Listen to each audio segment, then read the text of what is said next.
Hello friends, आप सभी का स्वागत है अपने यूट्यूब चैनल रमन सिन्हा के साथ। आज मैं बीपीएससी का जो पेपर होने वाला है उसके रिगार्डिंग मैंने जो बिहार स्पेशल है और बिहार सचिवालय का जो एग्ज़ाम होने वाला है उसको ध्यान में रखते हुए लगभग 20 क्वेश्चन 20 क्वेश्चन का सेट रोज़ लेके आना है। आप लोगों के बीच में चर्चा करना है, उसका डिटेल एनालिसिस करना है, क्वेश्चन के एक एक वर्ड का एनालिसिस करना है, तब समझ पाएंगे कि जीएस क्या होता है बिहार स्पेशल के लिए।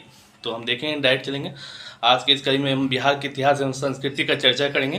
प्रीवियस क्वेश्चन है, पूछा हुआ क्वेश्चन का कुछ कलेक्शंस है, तो उसके बारे में चर्चा करेंगे।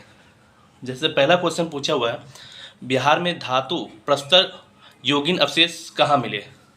तो बिहार में धातु प्रस्तर यौगिक अवशेष कहाँ मिले, तो इसका आंसर होगा, फिर हम चर्चा करेंगे इस पर। तो इसका आंसर क्या होगा, चिरांद, जो ब्रैकेट में छपरा बोलते हैं, चिरांद जो है छपरा में पाया जाए मध्य जगह है। चचेर वैशाली में है, ठीक है, सोनपुर और मनेर में।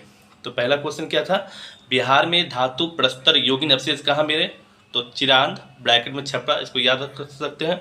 उसके बाद से सोनपुर बोल सकते हैं, मनेर बोल सकते हैं, और चचेर ब्रैकेट में वैशाली।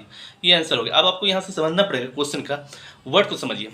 क्या पूछा, धातु प्रस्तर यौगिक। तो देखिए, धातु का मतलब तो आप समझ ही रहे हैं, धातु क्या मेटल है, ठीक है। मेटल क्या होता है, इसको क्या गुण होता है, ये समझना पड़ेगा आपको। तो जानते हैं कि मेटल के इलेक्ट्रिक कंडक्टर होता है, ठीक है।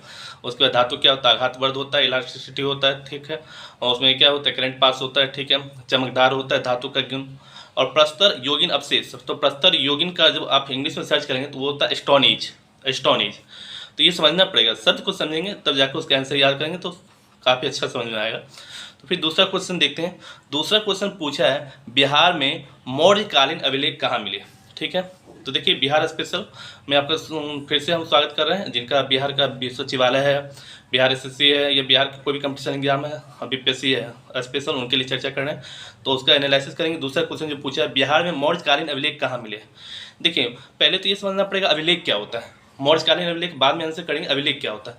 अभिलेख क्या होता है, उस समय के जो राजा महाराजा हुआ करते थे, तो उनकी जो शौर्य गाथा होती थी, शौर्य गाथा होती थी, या उनका कोई आदेश होता था, उसको क्या करते थे, शिलालेख पे लिखवाते थे, ठीक है, उत्कीर्ण करवाते थे। जिससे क्या होता था, वो पठन मतलब लोग पढ़ते थे कि हाँ, राजा की ये शौर्य गाथा है, उसका मतलब क्या आदेश है, तो इस प्रकार वो अभिलेख कहलाता था।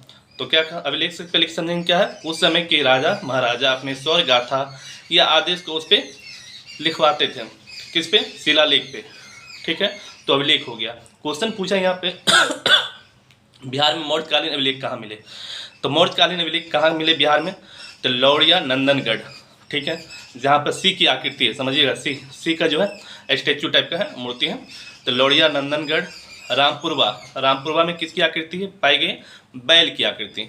तो मैंने पहला ऑप्शन क्या बनाया, लौड़िया नंदनगढ़, दूसरा रामपुरवा, तीसरा क्या है बता सकते हैं, लौड़िया अरेराज, ये चंपारण में पड़ता है। तो लौड़िया नंदनगढ़ भी चंपारण में, लौड़िया अरेराज भी चंपारण में, और रामपुरवा, ये जगह पे मौर्यकालीन अभिलेख पाए गए थे।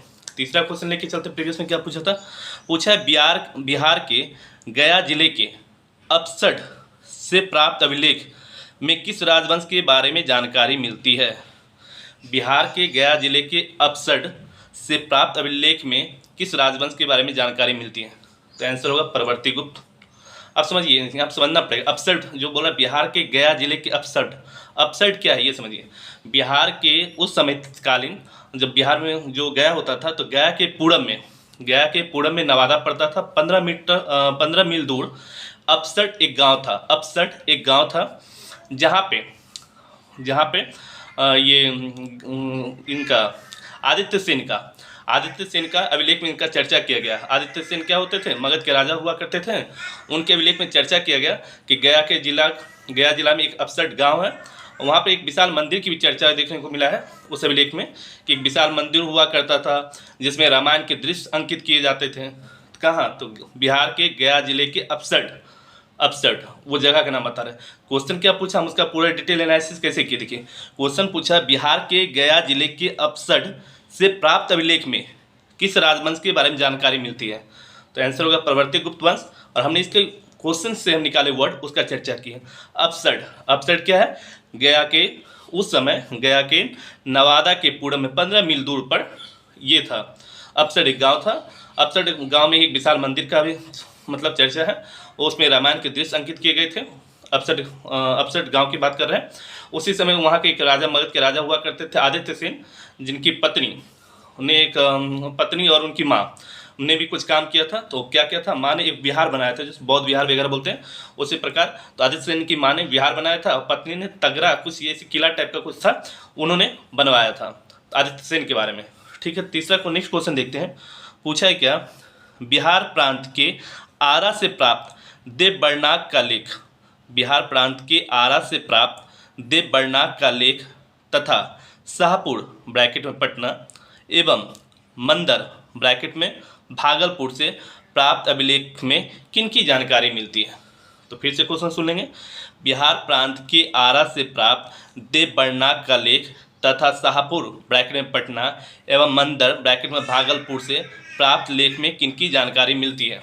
तो परवर्ती गुप्त वंश के बारे में जानकारी मिलती है। जस्ट मैंने चर्चा किया था परवर्ती गुप्त वंश के बारे में, आदित्य सेन के बारे में, मगध के राजा हुआ करते थे। इसके अलावा 3 और राजा का चर्चा, मतलब 3 और जो विशेष राजा ही बोल सकते हैं, उनका चर्चा था। कौन कौन थे, देवगुप्त, विष्णुगुप्त, जीवितगुप्त द्वितीय, इनका चर्चा था। किसके, तो आरा से जो प्राप्त देवबर्णाक का लेख हुआ उसमें किसका चर्चा था, जीवितगुप्त, विष्णुगुप्त और कौन थे, जीवितगुप्त द्वितीय, विष्णुगुप्त और देवगुप्त के बारे में चर्चा था। इसके अलावा आदित्य सेन महाराज जो थे वो काफ़ी उस समय के महान शासक थे।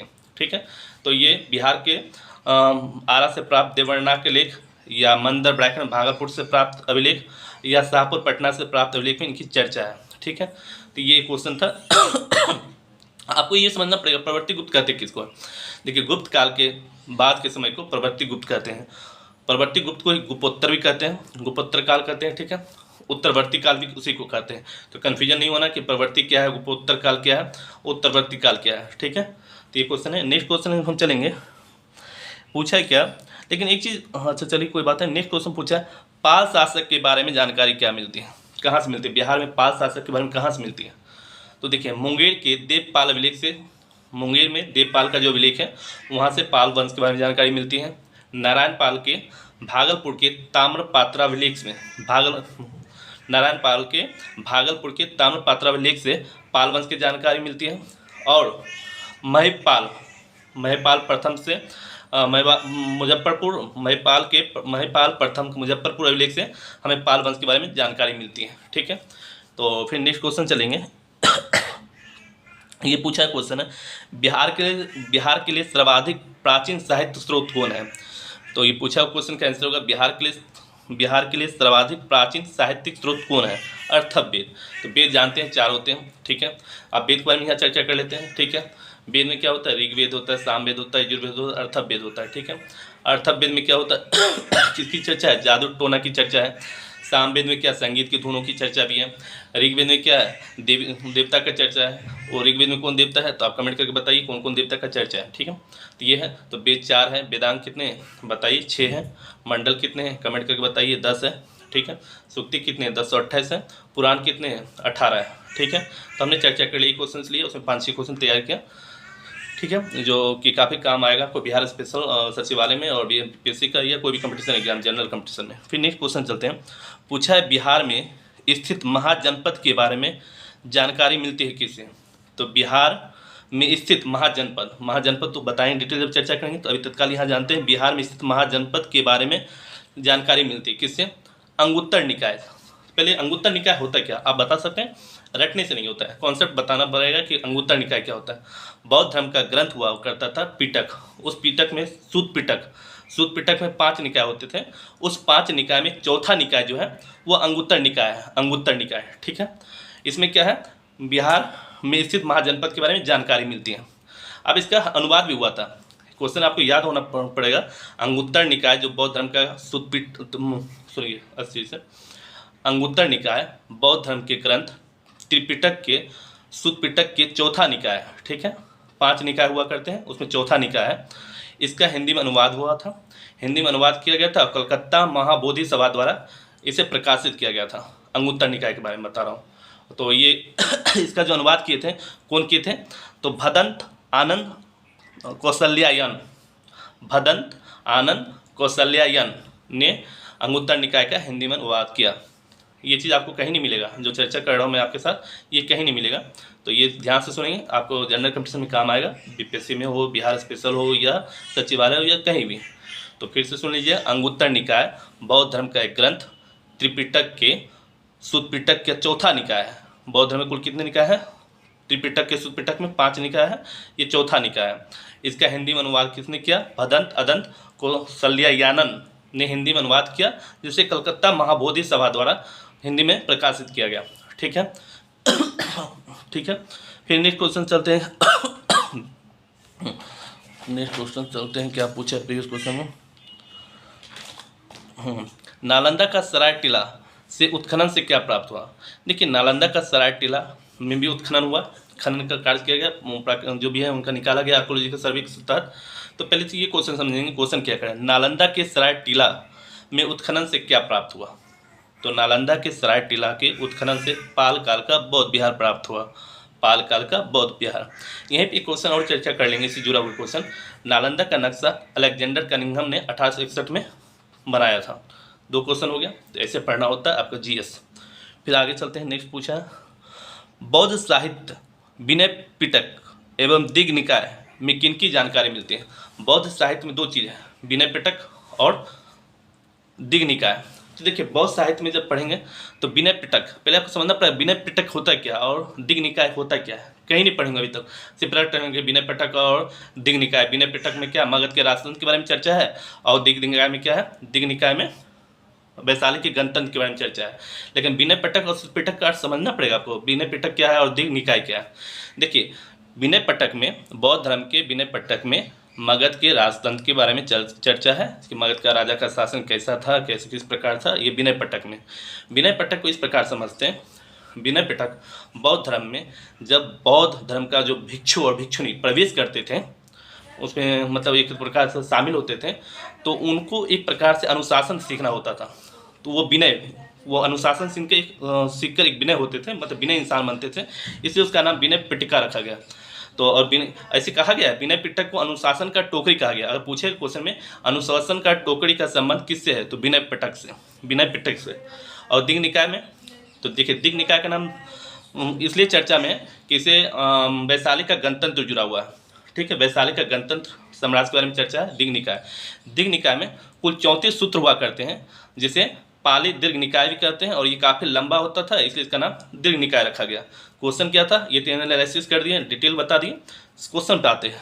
पूछा, बौद्ध साहित्य में विनय पिटक और दिग् निकाय में किसकी जानकारी मिलती है? तो बौद्ध साहित्य के विनय पिटक में बताइए मगध के राजतंत्र, और दिग् निकाय में वैशाली की गणतंत्र की चर्चा मिलती है। फिर आगे चलें। नेक्स्ट क्वेश्चन पूछा है, बिहार में बड़े पैमाने पर उत्खनन कार्य करने वाला, कई प्राचीन स्थल को खोज करने वाला पुरातत्ववेत्ता कौन था? तो अलेक्जेंडर कनिंघम थे, जिन्होंने 1861 में नालंदा का नक्शा भी बनाया था और तथा बोधगया का मंदिर भी खोजा था। फिर नेक्स्ट क्वेश्चन चलते डायरेक्ट। पूछा है, नालंदा में स्थित बड़ा गांव, जिसे नालंदा महाविहार का पता किसने लगाया? जस्ट बताया, जब नालंदा का नक्शा ही बना दिया था अलेक्जेंडर कनिंघम ने 1861 में, तो नालंदा से जुड़ा हुआ जो भी है ये पुरातत्ववेत्ता अलेक्जेंडर कनिंघम का ही आंसर होगा। यहाँ से आप 2 क्वेश्चन ये याद कर सकते हैं क्या? तो बिहार शरीफ क्वेश्चन क्या था, नालंदा में स्थित बड़ा गांव का पता किसने लगाया था? तो बिहार शरीफ में कुमारगुप्त प्रथम का स्तंभ मिला था। बिहार शरीफ में ये याद रखेंगे, कुमारगुप्त का प्रथम स्तंभ और स्कंदगुप्त का स्तंभ भी मिला था। बिहार शरीफ में कुमारगुप्त का स्तंभ और स्कंदगुप्त का स्तंभ मिला था, जिसमें बिहार के बारे में चर्चा किया गया। फिर नेक्स्ट चलेंगे। फिर पूछा है, विदेह के राजा जनक ने निष्क या सुवर्ण या सतनाम उपहार में दिए, ये कहाँ वर्णित है? तो उस क्वेश्चन फिर सुन लीजिए ध्यान से। विदेह के राजा जनक ने निष्क या स्वर्ण को सतनाम उपहार में दिए, ये कहाँ वर्णन है? बृहद ऑप्शन इसका दिया है बृहदारण्यक उपनिषद। देखिए, बृहदारण्यक उपनिषद के बारे में तो रट दिए, लेकिन बृहदारण्यक उपनिषद क्या है? बृहदारण्यक उपनिषद हिंदू धर्म ग्रंथ है, ये 10 उपनिषद का सबसे लास्ट है। बृहदारण्यक उपनिषद जो है 10 उपनिषद का सबसे अंतिम ये उपनिषद है। ये इसमें कहता है बृहदारण्यक उपनिषद जो है वो उसमें ब्रह्मा प्रवर्तक थे, ब्रह्मा जो देवता थे ब्रह्मदेव, वो उनके प्रवर्तक थे, तो ये याद रखेंगे। और उसके बाद से इससे आप ये भी याद कर सकते हैं कि बृहदारण्यक उपनिषद में किसकी चर्चा थी, तो योग का, द्वैत का और द्वैतवाद का चर्चा थी। 1 मिनट, आज के लिए इतना ही, बाद में करेंगे क्योंकि थोड़ा कुछ काम आ रहा है मुझे अर्जेंट। Okay, thank you.